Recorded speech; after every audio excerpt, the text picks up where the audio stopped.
Technically, the White Sox do have short-term coverage in right field, but maybe they can use an upgrade.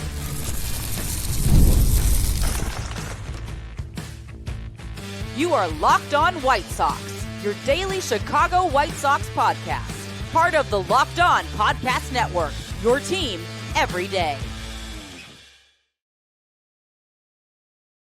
Hello, I'm your host, Todd Welter, a lifelong Sox fan. I've been podcasting here for over a year and a half and covering the team well before then. And also I've covered Major League Baseball for outlets such as the Associated Press. And thanks for making Locked On White Sox your first listen every day. Part of the Locked On Podcast Network, your team every day. Well, I was on the Blackout Show podcast a few days ago, and my guy Jay brought up that he feels getting a short-term option in right field should be the team's top offseason priority. Let's discuss some of the potential options to replace Mike Tauchman if the White Sox do go that route in the first segment. Then let's discuss why the White Sox should be thankful that they're pretty sound at second base. And finally, there's a hitting philosophy that the Blue Jays have that I would love for the White Sox to implement. Today's episode is brought to you by FanDuel. Right now, new customers can bet just $5. And if your bet wins, you'll get $300 in bonus bets to use across the app. Download the app today. So I had a wonderful time going on the Blackout Show podcast with Gonzo and Jay. Ozzie Guillen Jr., he was out of town, so I didn't get a chance to catch up with him. But had a really good conversation, so check out that podcast on YouTube. We discussed offseason needs, and Jay brought up, hey, the White Sox should actually target right field first in the offseason. And while I still think it's starting pitching and high-leverage relievers, I do see his point, because as much as I do appreciate Mike Tauchman, and I love his professional at-bats, you have to worry about two things when it comes to Mike Tauchman. His legs holding up over an entire 162-game season, which obviously did not happen this past season. And he doesn't hit the ball over the fence. I mean, he has a decent slug. You know, he's definitely a guy that could give you a 750 OPS, but he only hits 8 to 10 home runs a year. You know, I don't really buy the whole Palatine Pounder nickname that Matt Spiegel once gave him, because it's not like he's, crushing bombs. He hits doubles to the gaps, though, which is good, and you need that. But you do want more balls going over the fence for a corner outfielder. And while he is a professional hitter, again, you want your right fielder to blast home runs with more regularity. And Jay proposed just a short-term option because he's like me.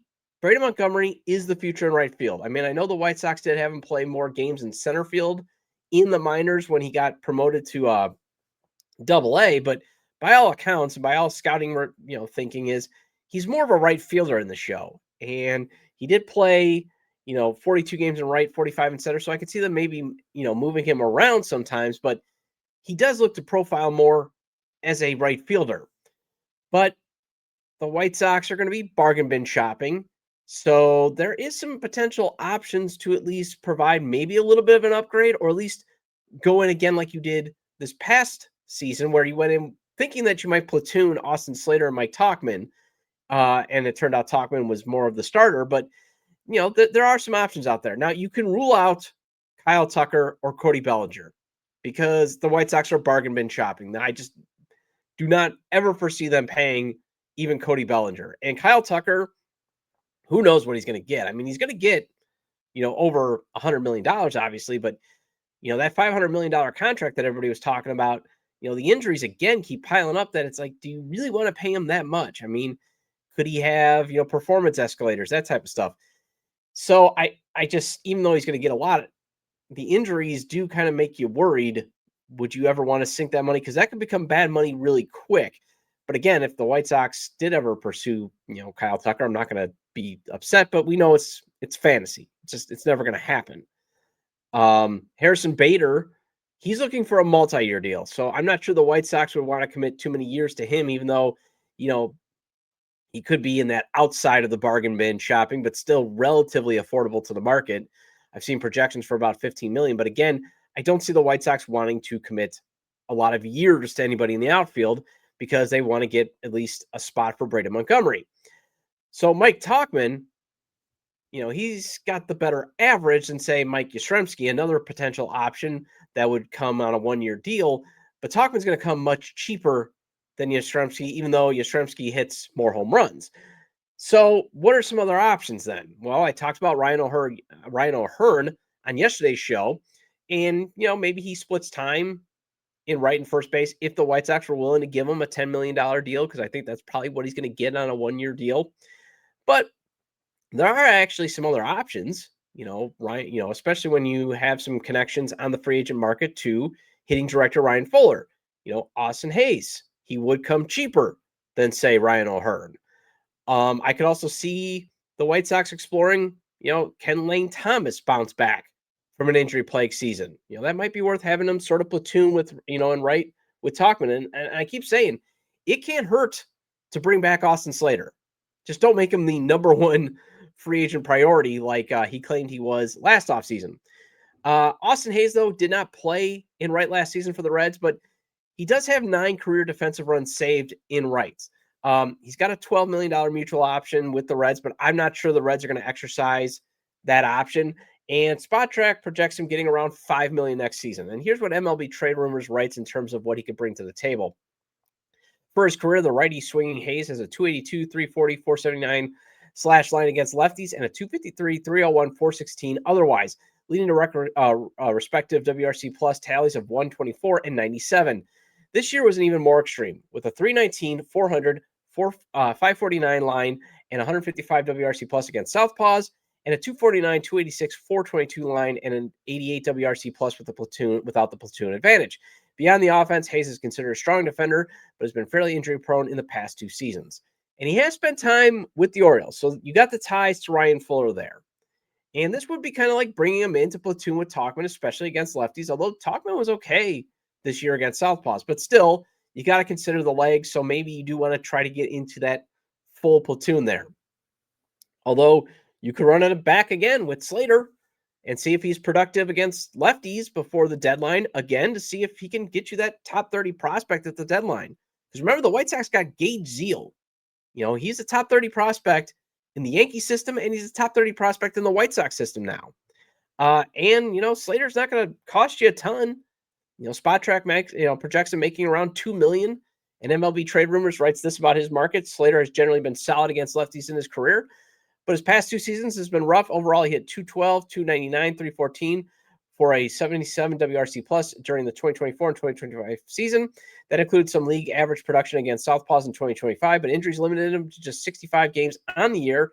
His career 267, 357, 430 line and a 119 WRC plus against lefties will get him some interest, but his recent struggles and injuries will tamp down his earning power. So again, you can basically bring him back on the cheap if you want to bring him back on the cheap and if he's willing to come back. But then there's Lane Thomas. He was limited to 39 games this past season. He can provide some power to right, and he can also play some center. So you can have him play center field on days that maybe you want to give Luis Robert Jr. a day off. Or as they've talked about, maybe having Luis Robert Jr. play some corner outfield like they tried to do, but then the injuries to Slater and Tauchman happened where, they couldn't really entertain that. And here's what MLB Trade Rumors writes about Thomas and what he could bring to the table in his market. Thomas is coming off an injury-marred season. He only appeared in 39 games. He underwent surgery to address his plantar fasciitis in September, a procedure that comes with a recovery timeline of 3 to 4 months. He's not too far removed from a 28-homer season in 2023, but even at his best, he did most of his damage against lefties. He has a career 292, 359, 500 slash line, and 135 WRC plus versus southpaws and a 220, 287, 383 line, and an 84 WRC plus when facing righties. In addition to his bat, he can steal bases and play a passable center field, but his health situation clouds his status somewhat. Thomas is only 2 seasons removed from hitting 28 home runs and stealing 20 bases for the Nats. He was an above-average regular who feasted on left-handed pitching at his best. He'll need to take a 1-year deal after how poorly things went in Cleveland. And Spot Track projects a $2 million deal. So I think that might be the play of Slater or Thomas, especially since Thomas gives you some versatility, some power potential. And if it works out, you can flip him at the deadline. Now, trust me, I would love Trent Grisham being signed and rotating at center and right with LRJ, but I just don't see the wallet being pried open that wide. So that's why discount shopping, while frustrating, might be the play, because you do want to leave a path for Brady Montgomery to get to the big leagues, as he has the potential to be the face of this franchise. Well, the White Sox finally seem set at second base with Chase Meidroth and Lenyn Sosa, along with some of the infield prospects they have. And also, this is the offseason to not need a second baseman, as the free agent market not very good. And let's discuss that after the break.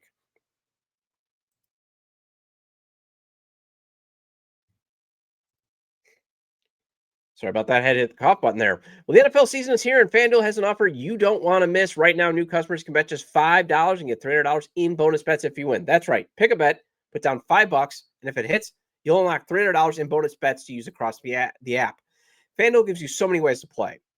You can play parlays. You can try the player props. You can even follow the live lines during the games. FanDuel makes watching football even more exciting when you got a little something riding on the action. I've always been saying FanDuel's traditional money lines, the over-unders, and the spreads are fun to play. But if you want to win big money, or at least double or triple your cash, play the parlays, the props, or the futures. So, for example, if you want to see Los Angeles' AFC team crush Minnesota tonight, plus 380 the last time I checked for LA to beat Skull by 14 or more points. So if you put $10 on that, and if it does hit, you'll have nearly quadrupled your money. Say Minnesota achieves the blowout win by 14 or more points. That is at plus 700 the last time I checked. So $10 on that, and if it does hit, it can pay out $70. So what are you waiting for? Visit FanDuel.com to download the FanDuel app today and get started. Let's be real. Making excuses doesn't solve anything. And we've all heard them before. I'm just stressed. I'm tired. Or it happens to everyone, sometimes. But when it comes to performance, sometimes your body just needs a little extra support. And that's where Rugiet comes in. Rugiet.com offers fast-acting, doctor-prescribed treatments for ED, designed to help you stop making excuses and start making moves. This process is fast, simple, and private, and it's all handled by real doctors. You can just connect with a board-certified doctor 100% online, no awkward waiting rooms, no in-person appointments. If prescribed, your treatment ships discreetly straight to your door. And it's about confidence, connection, and getting back to the moments that matter. So visit Rugiet.com/LockedOnMLB to get 15% off your first order. That's RUGIET.com/LockedOnMLB to get 15% off your first order. Again, RUGIET.com/LockedOnMLB. And don't forget to use our code LockedOnMLB so they know we sent you. Rugiet, stop making excuses and start making moves. Welcome back to Locked On White Sox. I'm your host, Todd Welter. Again, make sure to hit the like button on today's episode. Subscribe to the YouTube channel at Locked On White Sox. And if you can't catch the show on YouTube, you can get the audio version of the show on places such as Apple or Spotify. So make sure to follow or subscribe wherever you get your audio podcasts. Either way, get your 30-minute fix of Chicago White Sox baseball venting with me and maybe some hope. Also, make sure to check out my written content at SouthsideSox.com and on TimeSportsNet.com. So I would love for the White Sox to actually pursue Gleyber Torres or Jorge Polanco, as they clearly would upgrade second base, but they're going to be expensive. So rule them out. And we'll do the show where we can get very frustrated with the White Sox not spending any money. We've already done that before, but we'll do it plenty of times this offseason. But honestly, it's good to actually be finally covered at second base, at least for, one off season. It's nice that they don't have to be constantly chasing a second base option, because especially when, even for depth options on the second base market, I look at it and I think, well, let's just stick with the young guys this year. I mean, this isn't even an appealing non-roster invite market. I mean, this is what MLB Trade Rumors lists as the best available minor league deals with non-roster invites. Tim Anderson, Orlando Arcia, John Birdie, Kevin Biggio, Paul DeYoung, Kyle Farmer, Garrett Hampson, Kiki Hernandez, Jose Iglesias, Scott Kingery, DJ LeMahieu, Nicky Lopez, Dylan Moore, Brendan Rodgers, Josh Rojas, Chris Taylor, Luis Urias. Now, they listed some of the guys that might sound familiar, and they also listed guys that mostly have played shortstop, but they have played second at some point, so that's kind of why they listed it. But man, there's a lot of former White Sox on that list. And we saw when you invest time in a guy like Josh Rojas or Nicky Lopez, it usually does not turn out to be like what happened with Paul DeYoung, where you can actually flip them at the trade deadline. They usually just don't produce, and they don't give you much. Although Nicky Lopez, appreciate you giving us the Gold Glove finalist, but otherwise, what are the reasons why the White Sox had a terrible lineup in 2024? Said one of. There are many, many reasons why the White Sox were terrible in 2024. I just want to stop talking about that season, so I'm going to. Anyways, that is why my hope for this offseason is let's just not waste any time on a veteran infielder. I mean, you got plenty of depth in your minor league system that is worth seeing. I mean, it would be nice to actually see, hey, can Jacob Gonzalez at least reach his floor of being a veteran utility player at some point in his career? Not ideal for a first-round pick, but hey, methinks that one was influenced by Rick Hahn and Kenny Williams. So I'm not going to totally put that one on, Mike Shirley. I don't think that was probably his call. If it was, well, he can't be perfect all the time. But again, Jacob Gonzalez could be a solid utility player. I mean, that's about all you can hope for right now with his career. Brooks Baldwin, they are envisioning him being that Ben Zobrist ceiling, Larry Garcia floor super utility player. And I think, okay, it's time to commit to it. I mean, obviously he has to produce at the plate because that was one of the reasons why they kind of pulled the plug on it briefly to fulfill his end of the bargain, but let's commit to it because, good teams do need super utility guys too. I mean, you need guys that you can move around and play different positions. Because also then it helps your roster construction, and it'll also help the fact that the White Sox are probably going to need to carry 3 catchers next year because, Will Venable needs Corey Lee as a security blanket to make sure that he'll have Kyle Teel and Edgar Carroll in the lineup together. And even if Meidroth turns out to be nothing more than a utility player himself, you still want to leave the option open for Sam Antonacci to get to the big leagues because I think his hit profile has a little bit higher ceiling than Meidroth. But even then, I'm not so willing to write off Meidroth as the everyday starting second baseman on the next good team. But you at least finally have some coverage. You can feel comfortable that, okay, even if Meidroth's a utility guy, you might have a starter in Sam Antonacci. Jarrell Perez could even be a starter at second base. William Bergolla could even be a starter at second base. You finally got some options where it's like we don't have to trot out Josh Harrison again, that type of stuff. Although I do think Perez should be moving to a corner outfield spot with his power profile. William Bergolla could also make sense to try out, at center field with his ability to run. But you have options that you don't want to be wasting your time to see, hey, if Luis Urias can still be something, you don't have to waste your time thinking, we got to try out Nicky Lopez to have some veteran cover. It's like you don't need that because some of these guys have at least finally gotten enough at bats where you can feel comfortable knowing that, okay, if they just are these guys, they'll provide better production than say, let's try to revive Paul DeJong again, because I'm tired of them trying to revive some of these guys. I have no problem if they want to make a Tristan Gray-like minor league signing because you always need those guys just in case. You always do because, knock on wood, you hope guys don't get hurt. But the way Chase Meidroth does play, and especially how he kind of stands at the plate, he's going to get hit on the hand a few times. You need some depth. I'm fine with that. But, let's not waste our time with Brandon Drury, for example. If we're going to try something, let's try to make sure we have paths open for the depth that you have in your system, but also knowing that, hey, you've got some guys that could be some long-term pieces that can help you out, whether they're utility. I know it's not exciting, and I know it's definitely not a good look for a first-round pick to just be nothing more than a utility player, but that's kind of what it is. I just want to avoid a Josh Rojas or Nicky Lopez type situation because that's what this market screams right now. Well, there's a hitting strategy the Blue Jays have that I would love for the White Sox to incorporate, and let's discuss it after the break.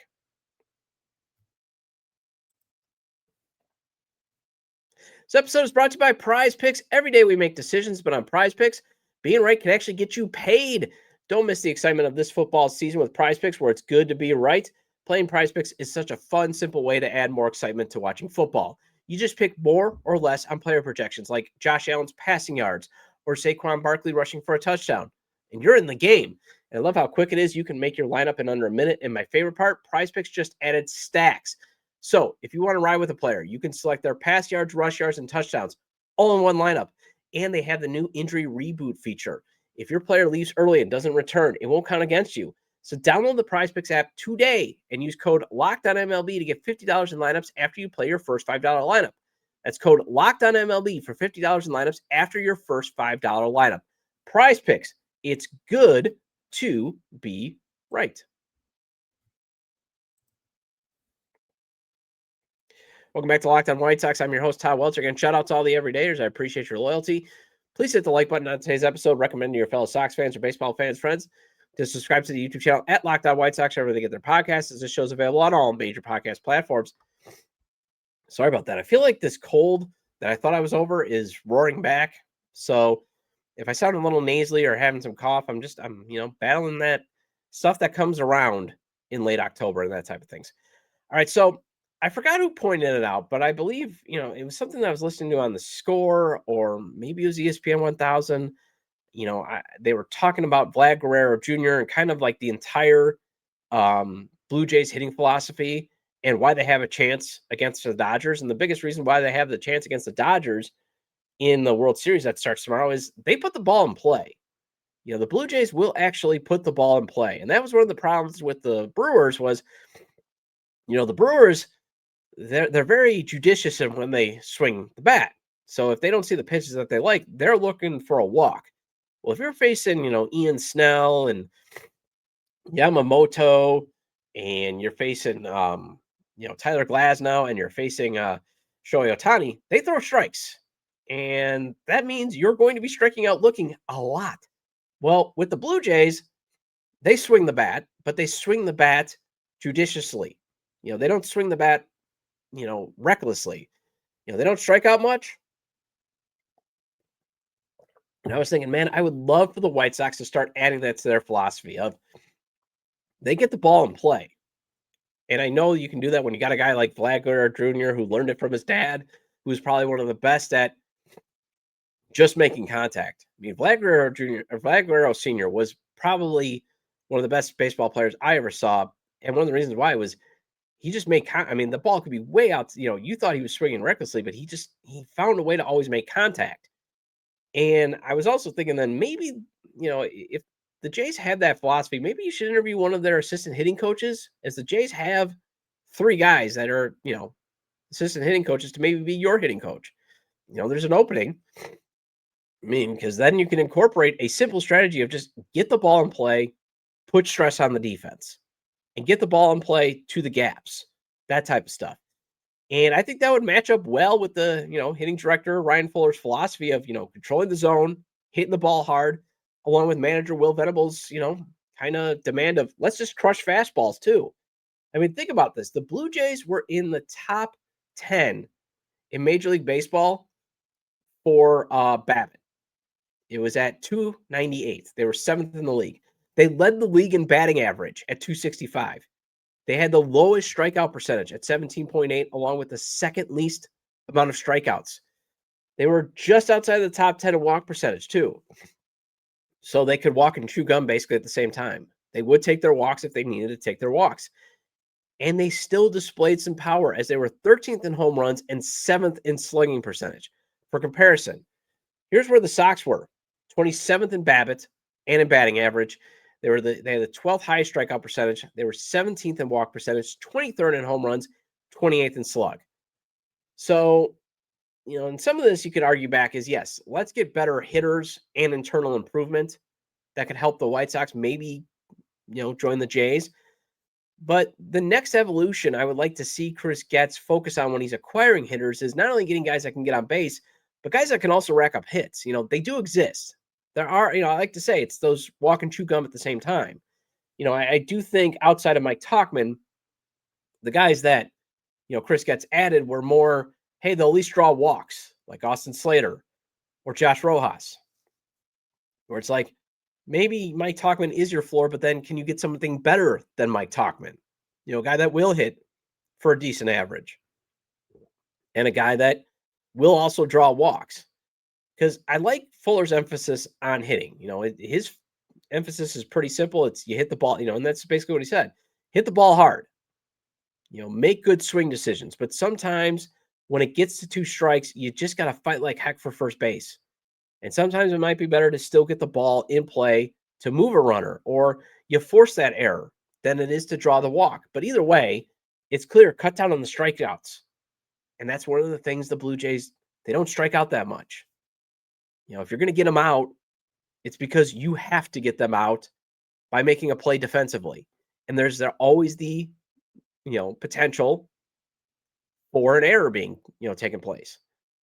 There's always that potential, or there's always the potential of having that productive out where, you got that guy, on first, but, or you got that guy on second, but you hit it to right field. So that way you don't get the force at third, or at least you move the base runner, that type of stuff.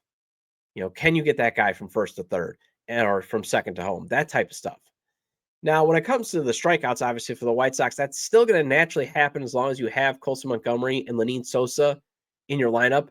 But I think Colson can still get better at cutting down his strikeouts. I think he'll still have some Ks because he's always going to be swinging to do damage. But you started to see at the end of the season where he was starting to at least hunt for singles and doubles when the count was not in his favor.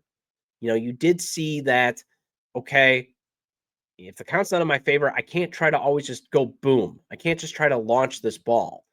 So maybe that'll help cut down on his strikeouts. For Lenyn Sosa, I don't think anything will ever cut down on his strikeouts. But I would like to see more ways for the White Sox to produce stress on the defense, whether it's still being aggressive, running the bases, or getting the ball in play. You would like to see that happen. And again, putting the ball in play, especially with runners in scoring position. Let's start to do that more. And that's one of the reasons why, hey, it can't hurt to maybe, again, the Blue Jays have 3 assistant hitting coaches. Maybe take a look at one of them and bring them in. And maybe Ryan Fuller has a relationship with some of these guys because, he was with the Orioles organization in 2024. He had to face, the Blue Jays when he was the co-hitting coach. So it's just something that I think that they should kick the tires on in terms of what they want to bring into the organization, especially philosophically. Babbitt is good, and if you can be leading the league in average, then if you've got a good Babbitt to a good average, you're doing something right offensively. And especially if you're still hitting home runs and having a good slug, you definitely know you're doing something right offensively, and especially if you're making the World Series too. Well, that wraps up this edition of the Locked On White Sox. Thank you for making Locked On White Sox your first listen every day. For your second listen, check out Locked On MLB Game Night. Every game, every night until World Series champion is crowned. Get local analysis on a national scale. Find MLB Game Night on Locked On MLB on YouTube or listen to your podcast. And I'll be back tomorrow with another Fan Poll Friday segment. Feel free to leave comments about today's discussion on the episode page on YouTube. You can also leave it via email, lockedonwhitesox@gmail.com. And you can also leave comments on X, formerly Twitter, @LockedOnSox or @TajDub. Also, make sure to like today's episode on YouTube and leave a 5-star review at wherever you get your podcasts. Also, subscribe to the YouTube channel @LockedOnWhiteSox, or wherever you get your audio-only podcasts, as we're available on all podcasts, such as Apple or Spotify. So make sure to subscribe. And again, leave a 5-star review if you can. Have a great day, and I will talk to you tomorrow.